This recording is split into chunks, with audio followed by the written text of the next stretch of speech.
Dear students, let us start today's session, Lande splitting factor. What is the meaning of this term?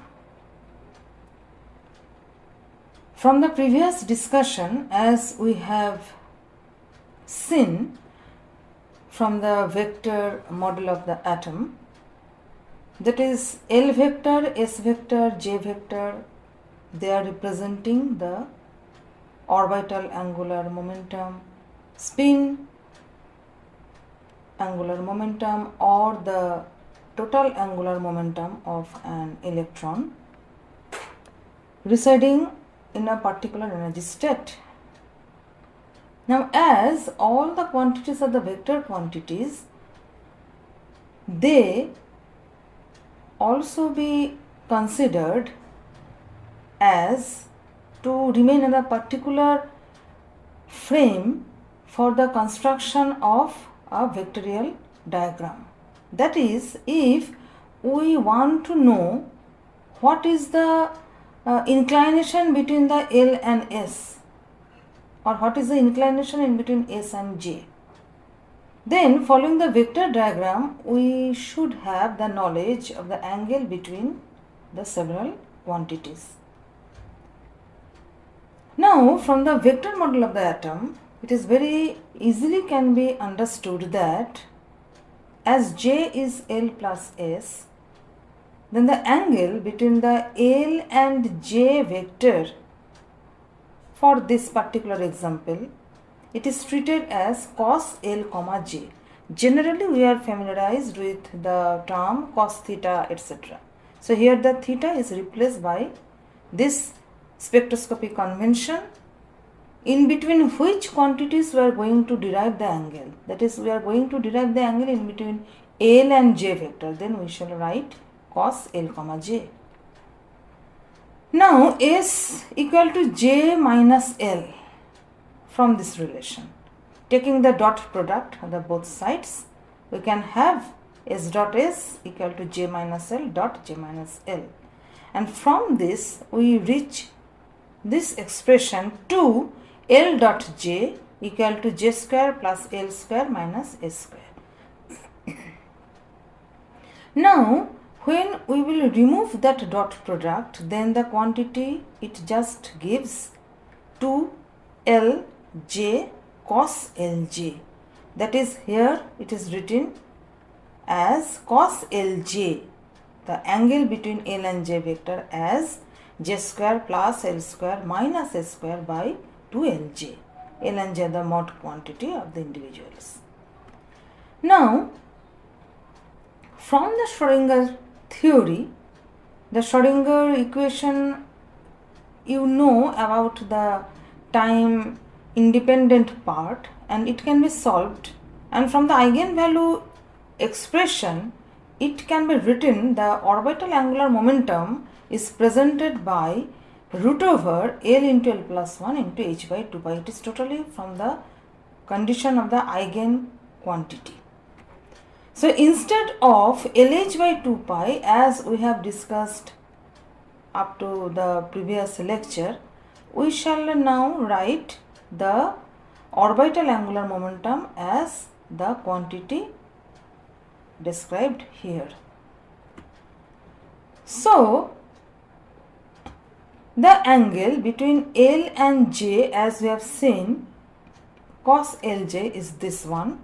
It will be replaced by the quantity cos Lj as J into J plus 1 instead of J square. Why? Because root over J into J plus 1, just similar expression of the root over L into L plus 1. When this expression is used from the eigenvalue quantity from the Schrodinger equation, then root over J into J plus 1 square, it is equal to J into J plus 1. Similarly, root over L into L plus 1 square equal to L into L plus 1. So, in this way, every term from this equation, follow the cursor, J square plus L square minus S square is represented by these quantities, and also the denominator. So, in the same way, we can also write, so it is one example, what is the angle between L and J? We can derive the angle between S and J also. So very easy to remember. How to remember it? Just follow. In case of the L and J, the denominator, it is just carrying the factor L term and the J term, and the numerator, it is carrying the factor J and L, excluding the S part, that is with subtracted value, minus S into S plus 1. Just replace every term here. It is Sj, so obviously the denominator is constituted about the S and J part, and the numerator S and J part, so exclude L part, that is subtraction of minus L into L plus 1. So very easy to remember. Now the question arises, so here L and S vector, they gives rise to the resultant J. So the vector which is originating from the L vector termed as the mu L. What is the meaning of the mu L? We know it. It is the magnetic moment due to the orbital motion, and mu S the magnetic moment due to the spin motion. The question is, if L and S gives the relation about the J vector, then the resultant of mu L and mu S will give the quantity mu J, that is the magnetic moment of the joint venture of L and S. The question is whether the resultant of mu L and mu S, that is the mu J or the mu vector, better to say, we will replace it by mu. Later on I will just show one diagram. The resultant of the two, whether they lie along the same line of the resultant of L and S or not. For this, we are considering this example for an electron which is lying in the energy level characterized by L equal to 1.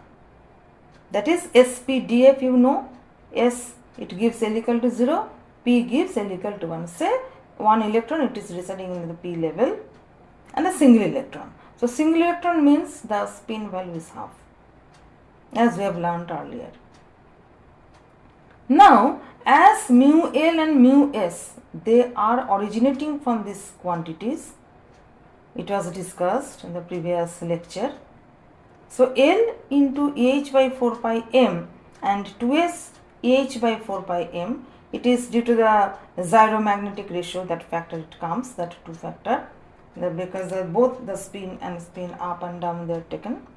So just check the considering L equal to 1 and considering S equal to half, the magnitude of the mu L and mu S are same, particularly for this example. Now we can ask why this example, because we are just knocking this example, because if it is true for this example, then it is a general consideration for the whole picture. So mu S and mu L, they are on the same magnitude, and how we can draw it? So let us draw one diagram. So here is the diagram.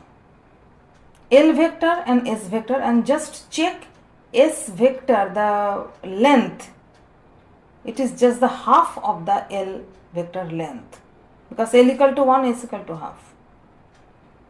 And as mu S and mu L are opposite to L and S vector, but they are on the same line, and they are on the same, having the same magnitude. So here check, you can draw it by yourself on your own page, and obviously using a scale. That is mu S and mu L are on the same length, and this length can be taken by any of one amount. There is no hard and fast rule that is a particular length should be taken to form this diagram. So here, as the mu S and mu L are the same length, and L and S, these two lengths are different. So definitely the resultant from the geometry, this resultant or this line will not be the same of the line which is formed from the resultant of the mu L and mu S. So next, So from this diagram we shall explain in a wider way, that is for the parallelogram A dash O B dash C dash, that is this parallelogram, the bottom side, OC dash gives the resultant of mu L and mu S, which is denoted by mu. So we have nomenclatured that vector quantity as a mu. And it is very obvious from the diagram, mu and J are not on the same line. It is totally from the geometry, because the two parallelogram having two different features will give this impression in the diagram. Now from the diagram it is clear mu and J are not along the same line. If we extrapolate CO means the line through which the J is aligned in the backward direction, then we have this idea, the component of mu, as the mu and J are not the same direction, the component of mu as denoted by mu J in this picture will lie along the direction of J, which is represented by this line OD. Here I have missed the D, this line OD. So again I am repeating, mu and J are not along the same line, as the two parallelogram are different in their nature by the geometry. And if we draw this diagram by any scale amount, the same thing will happen. So which vector will lie on a same line of the J? Some amount of mu will lie along the same line of J, which is termed as the mu J. And what is that amount? That is, mu is composed of mu S and mu L. So some amount of mu S and some amount of mu L will generate the value mu J. Now the question automatically arises, that is what is that quantity? So let us check. To find that the mu J in terms of the component mu L and mu S along the direction of the J, we have to consider that there is a precessional motion. Precessional motion means like a spinning top.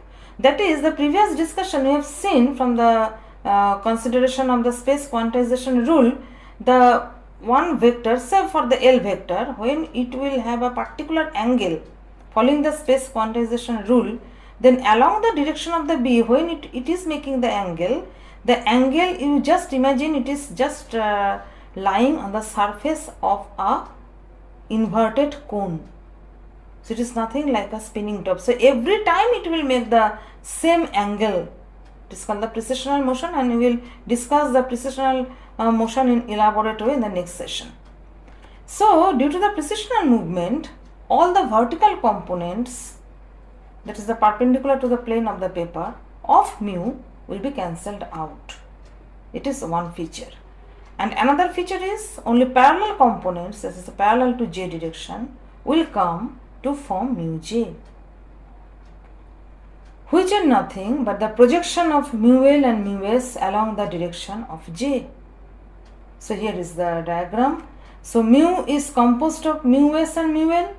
Some amount will form the vector mu J, that is, some amount of mu S and some amount of mu L will form the vector mu J, which is called the projection of mu L and mu S along the direction of the J.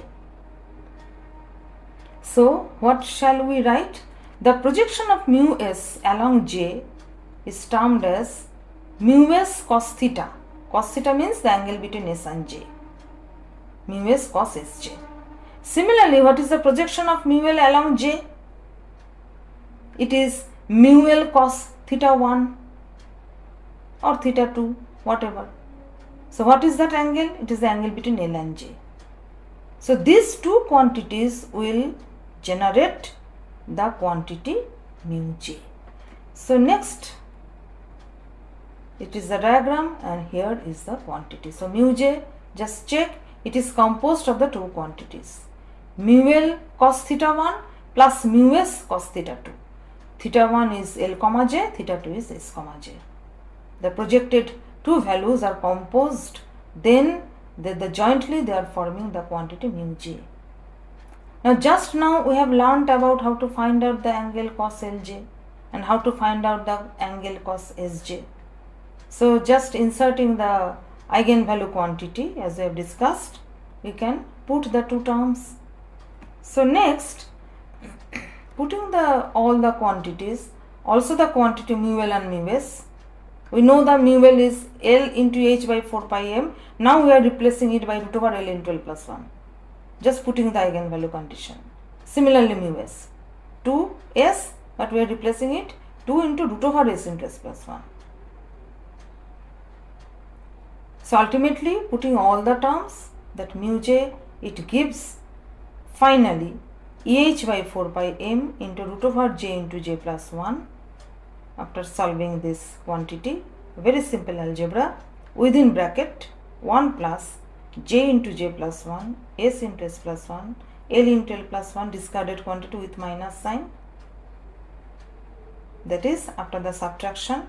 I am just telling this type of words just to remember how I will remember this.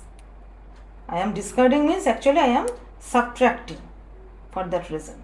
So divided by divided by 2 j into j plus 1.